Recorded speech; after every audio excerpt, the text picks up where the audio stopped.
It has been 1 year since this leader has taken office in the White House, and many of you probably have and should express your freedom of political beliefs. Since he's entered office, he's opened the eyes, the ears, and sadly the mouths of people to think it's okay to say certain things about certain people.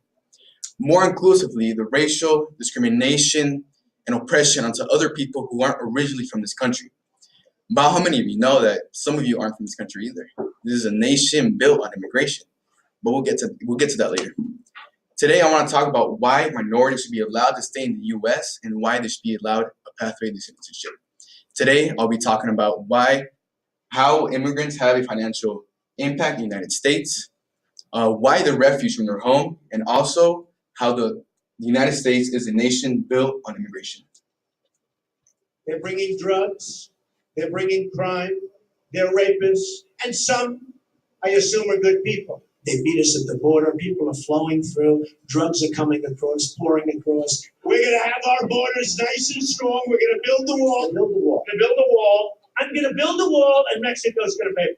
So many of you are probably like really familiar with this quote, and many people probably think about immigrants and like one big idea is that they're here just to bring danger, crime, and how Trump said rapists and all that and drugs. But we'll get to this later. But really, one main reason is they come is to get a job and to be able to support their family. And when they come in, like their first job isn't a cubicle job at an office with a suit and a tie, 9 to 5.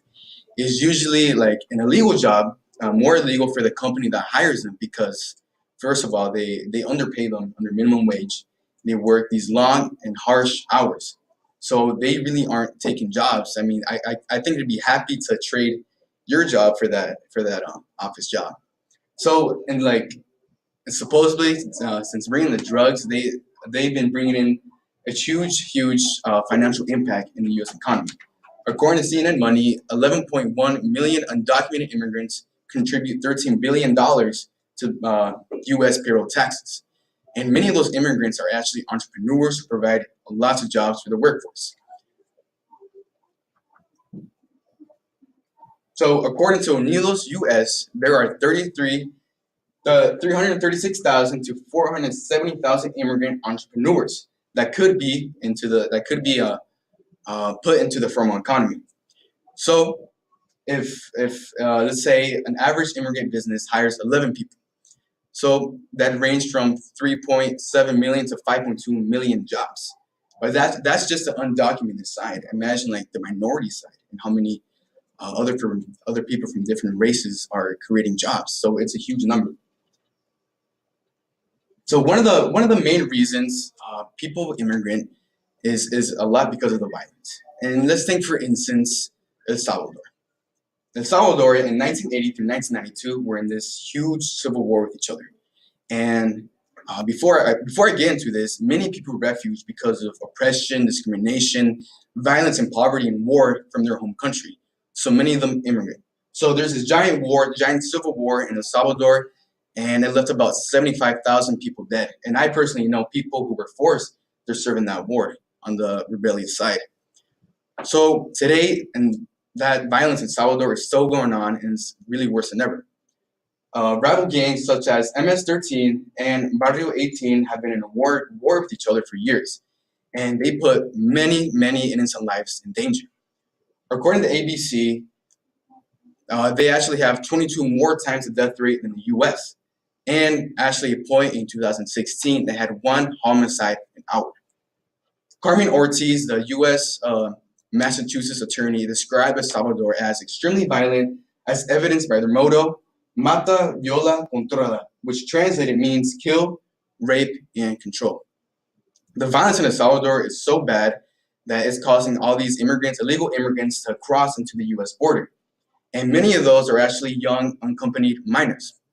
The El Salvador government has declared actually MS-13 and Barrio 18 gangs as terrorist organizations. The thing that gets me sad is the young people, thinking about the young people. Some of them have no other choice, and their only way of survival is joining the gangs. According to The Wire, in 2016, 5,278 young people died because of gang violence. So then imagine this. Imagine your family. being killed. Imagine your family being taken away, because that happens a lot. Imagine having to flee your home because of gang violence. Imagine having to join a gang in order to survive. I mean, really, shame on us for closing our doors and not receiving these people with our hearts and gratitude. Shame on the US for not receiving these people. Shame on the Trump administration for recently removing TPS, which protected 225,000 Salvadorians. It's unethical and it's not morally right, which really leads me to my next point. The United States is a nation built on immigration. It's unethical that in 2018 they want to ban immigrants. So let's go way back when America came to be.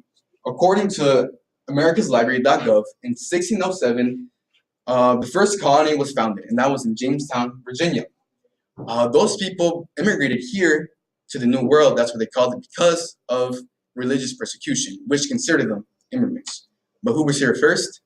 The natives. The natives were here first. According to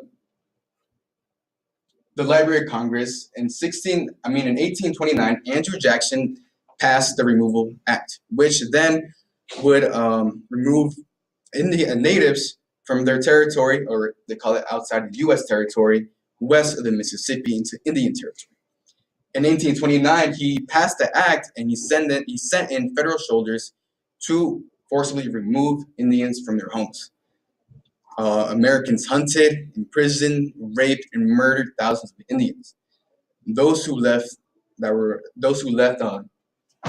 survived were forced on a 1,000-mile march, as we know today as the Trail of Tears. And just this trail alone, 4,000 natives died on this trail. So myself, I'm actually a minority. My parents are immigrants, and they're citizens now. But I'm not here to take your guys' job, but I'm just simply here because I was called to be here, and I'm just here to seize an opportunity. What I think is just we just gotta love each other regarding our race, color, religion, sex, or whatever. Only love can really break racial barriers, and a wall really won't do anything.